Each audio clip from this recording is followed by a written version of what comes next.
ગુજરાતના પૂર્વ મુખ્યમંત્રી વિજય રૂપાણી સામે આક્ષેપો કરનાર નેતાઓની હવે મુશ્કેલીઓ વધવાની છે. ગુજરાતના પૂર્વ મુખ્યમંત્રી વિજય રૂપાણી સામે સહારાની જમીન કૌભાંડ મુદ્દે કેટલાક નેતાઓએ આક્ષેપો કર્યા હતા.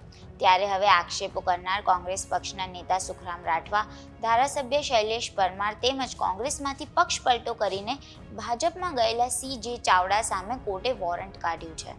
કોંગ્રેસ નેતાઓએ વિજય રૂપાણી અને નીતિન ભારદ્વાજ પર 500 કરોડના જમીન કૌભાંડનો આક્ષેપ કર્યો હોવાનું સામે આવ્યું હતું. એક પ્રેસ કોન્ફરન્સમાં કોંગ્રેસ નેતાઓએ કહ્યું હતું કે ગુજરાત કોંગ્રેસના નેતાઓનો નવાગામ, આણંદપુર, માલિયાસણ ગામોની 111 એકર જમીન રાજકોટ શહેરી વિકાસ સત્તામંડળમાં સમાવવાના કેસમાં રૂપાણીએ 500 કરોડનું કૌભાંડ કર્યું છે, જેને પરિવર્તનના નામે રાજકોટમાં પૂર્વ મુખ્યમંત્રી અને તેમના નજીકના મિત્ર નીતિન ભારદ્વાજે 500 કરોડ રૂપિયાનું જમીન કૌભાંડ કર્યું હતું. ત્યારબાદ વિજય રૂપાણી અને નીતિન ભારદ્વાજે આ કોંગ્રેસ નેતાઓ સામે બનબક્ષીનો કેસ કર્યો હતો.